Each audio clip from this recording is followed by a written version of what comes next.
loves, it's Belinda Selene, and today I'm going to be sharing with you this Red Carpet Drugstore makeup tutorial along with this glamorous hairstyle. So the first thing that I'm going to be doing is putting on my foundation, and I'm just using this Real Techniques makeup sponge, and I'm going to apply it all over my face, including my neck. Then as a highlight, as an under eye brightener, and as a concealer, I'm going to go ahead and apply that on the point of my face where I want them to really stand out.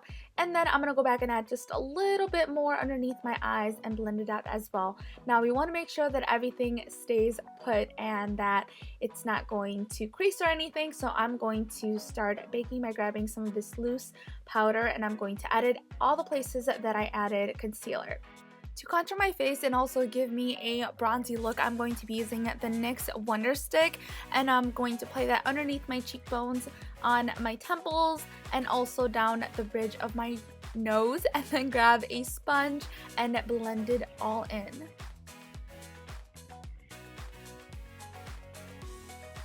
Now with the e.l.f. stippling brush, I'm going to go ahead and dust all the loose powder that was on there, and this is going to help with creasing and just make sure that it lasts longer throughout the day. This is another one of my favorite brushes from e.l.f. Since it is very dense and helps a lot when it comes to contouring. I'm going to grab this contouring kit and just lightly add some on there because this is extremely pigmented, and then I'm going to go ahead and go back the same spots that I did it with the cream bronzer, and just around the temples of my face, on the bridge of my nose, and also on my chin as well.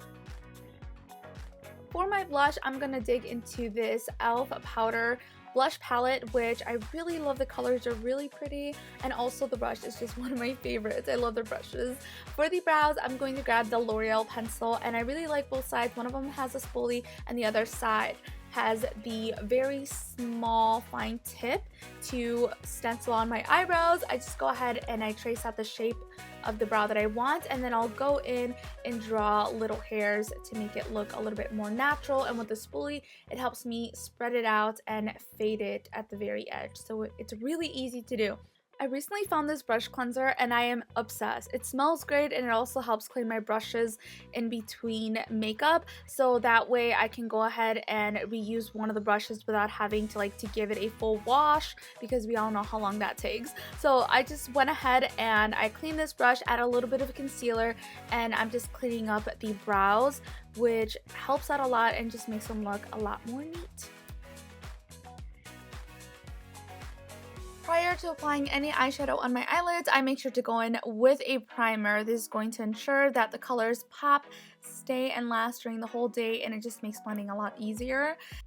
To start by using the Blush Nudes palette. Now I'm going to start using a really light shade all over my lid, and then slowly I'm going to incorporate darker shades going from light to dark. Remember, less is more, and it's always easier to add more than to take off. So I'm going to go ahead and add a darker shade to the crease of my eyelid, and this is just to make it look like a gradient effect so that we can go ahead and blend it all out so it fades out. And then I'm going to grab the darker shade on there and add it to the crease as well.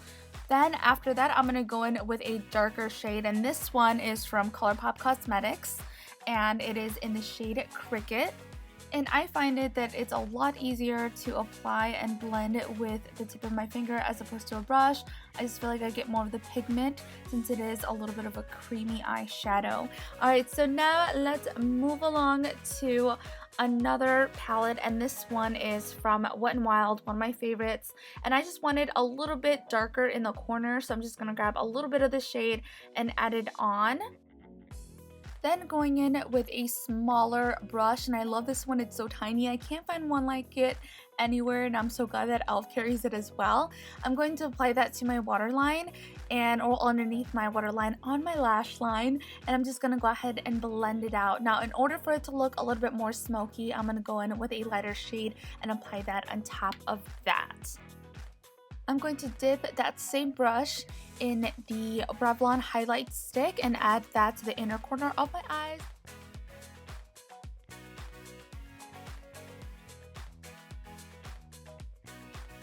Next, we're going to add on some eyeliner, and my favorite ones are the ones that are felt tip, just because it makes it so much easier to draw on a cat eye. I literally just make the wing and then connect both of them and fill it in. Super easy to do.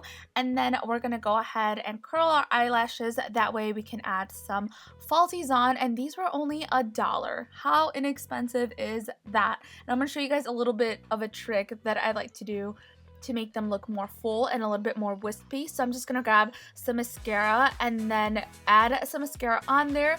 But as I'm applying it, if you guys can tell, I'm kind of just using the tip to separate them a little bit, and that gives it more of like a wispy look. And then of course I have to make sure that I also apply some on the bottom, because you can't have super dramatic lashes on top and forget to do the bottom. It just doesn't look even or right, especially on my eyes. So I'm just gonna make sure that I put some on the bottom. Going in with that same highlighting stick, I'm gonna apply that to the top of my cheekbones and also down the bridge of my nose. But I think on my nose it was a little bit too intense, and I should have probably used my finger to blend it out a little bit more.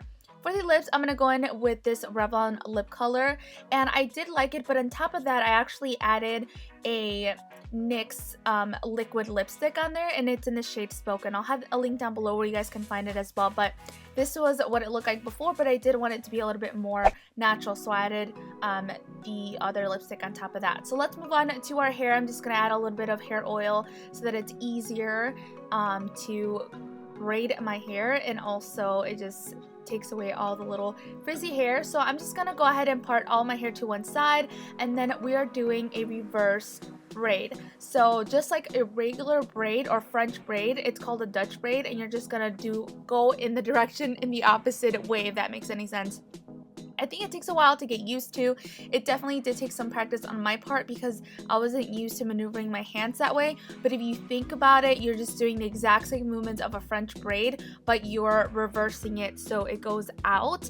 And that way, when you are done, you can slowly pull it apart and it looks really voluminous. And I think that's the trick to it, because it's sticking out. As you guys can tell, I'm like pulling the hair a little bit and it gives it a lot of volume. And then I just put a little hairband at the bottom. So I hope you guys enjoyed this video. Let me know if you guys want to see more of these videos where it's like more affordable products, and I'll talk to you guys next time. Muchos besos. Mwah. Yes.